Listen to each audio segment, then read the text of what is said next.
Magandang umaga sa inyong lahat. Imbitahan sa TRICOM na mga kasama natin na lumalaban ng walang bayad, na hindi ho narco and pogo funded. At yung mga ito ay mga ina, mga magulang, mga babae.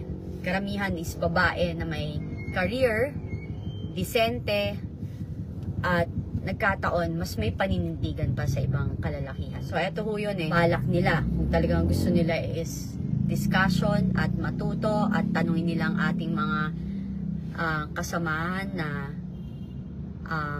mga kasama na bakit yung maayos na diskusyon, 'di ba? Hindi yung tanungin nila yung frustration. Kasi, as a voter and citizen, Filipino citizen, and they are leaders, they have the right to question yung mga nakikita. Lahat tayo may karapatang magtanong or ma-disappoint or mainis or magalit sa mga nangyayari sa ating bansa, especially now yung nangyari kay PRRD. So there's a lot of emotion going on, and ang daming tanong and question. And election is coming. It's a political survival for everybody.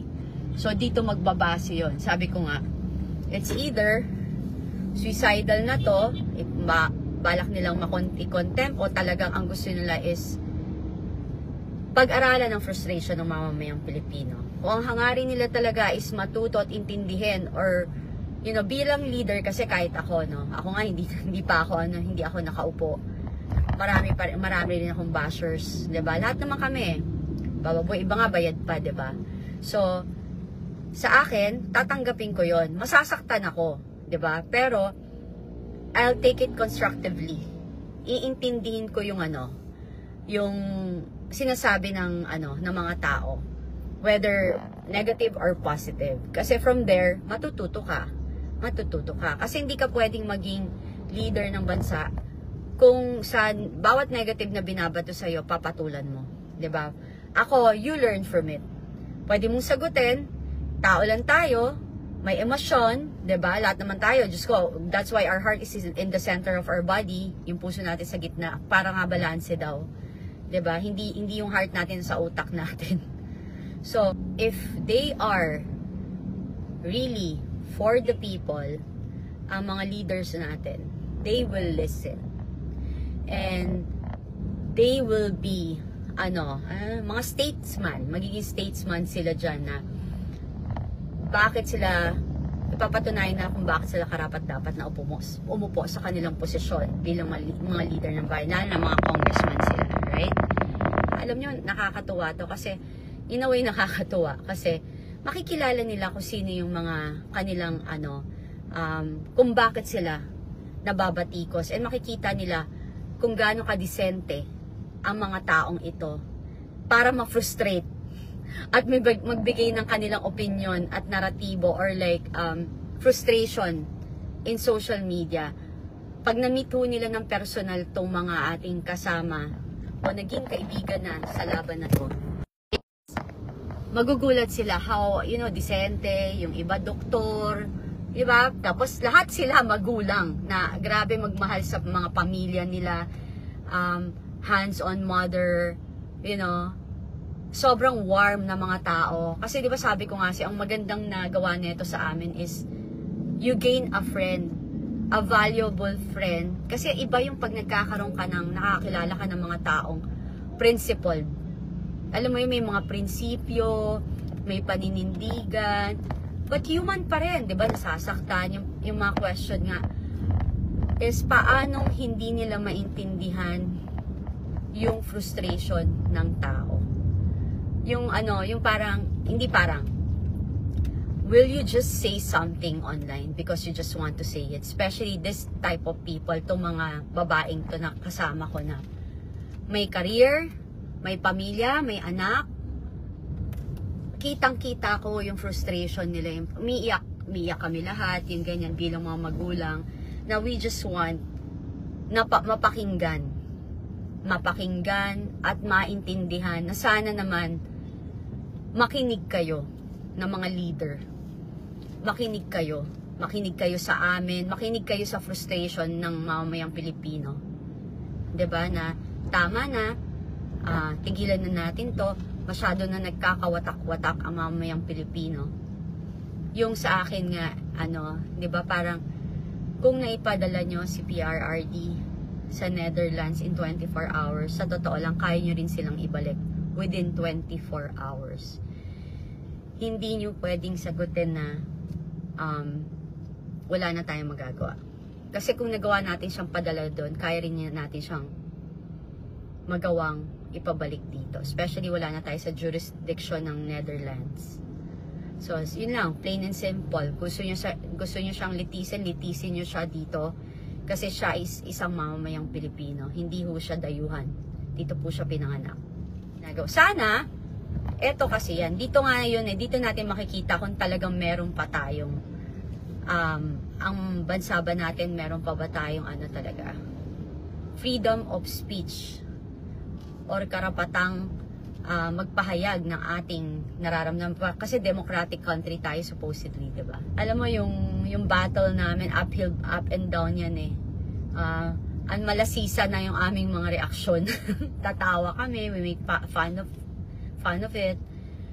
Minsan iyak kami kasi ayaw tumigil. Hindi yan, alam mo, sabi nga namin, nakikita namin, sabi baka ma-cite in contempt kayo. Sabi ko nga, alam mo, nung ginagawa namin ito lahat, binigay na namin sa Panginoon lahat. 'Di ba? Si God nga si Jesus nga na-crucify pero nasan siya now? Si PRRD, 'di ba, pinadala sa Hague. They thought everybody will be quiet. Look at us now, we're fighting for him. So, wag ko kayong malungkot na nakakalungkot. Pero, it means, kapag pag kunwari, na contempt, ibig sabihin, naapektuhan ho talaga sila. 'Di ba? Na ibig sabihin, talagang gusto ng patahimikin talaga ang mga tao. Which is not going to be, hindi magiging maganda for them din. 'Di ba? Kasi, lalo lang especially election ngayon, very political ang magiging dating niyan. So, yun. So, if they want to be a good leader and prove themselves na talagang sila, na nakikinig sila sa mamayang Pilipino, and like us, they are only human also, kaya nagre-react din sila sa mga bagay-bagay, this is the time for them to prove themselves. Na they listen to people. 'Di ba? Ang kanilang gustong gawin. Gusto ba talaga nilang maintindihan ng mamayang Pilipino o gusto nilang patahimikin ang boses ng mga taong nagbibigay ng kanilang opinion, frustration at saloobin sa nangyayari sa ating bansa. So, tayo ha? Don't forget po, pray, pagdasal natin ating bansa, pagdasal natin yung mga totoong may pinaglalaban, hindi yung bayaran, hindi yung what do you call this? Kunwari naglumalaban, pero ang pinaglalaban is nasa mali. 'Di ba? Doon lang ho tayo sa tama kasi nakikita naman po ng Panginoon yung katotohanan. 'Yun. So, 'yun lang ho na 'yun, kasi sa mata ng Diyos kaya yung akala. Minsan madalas kasi kapag you're in power, madalas na ang tingin natin sa totoo lang, ang tawag dito, nahuhulog ang aking telepono, hawakan ko na lang. Ayan.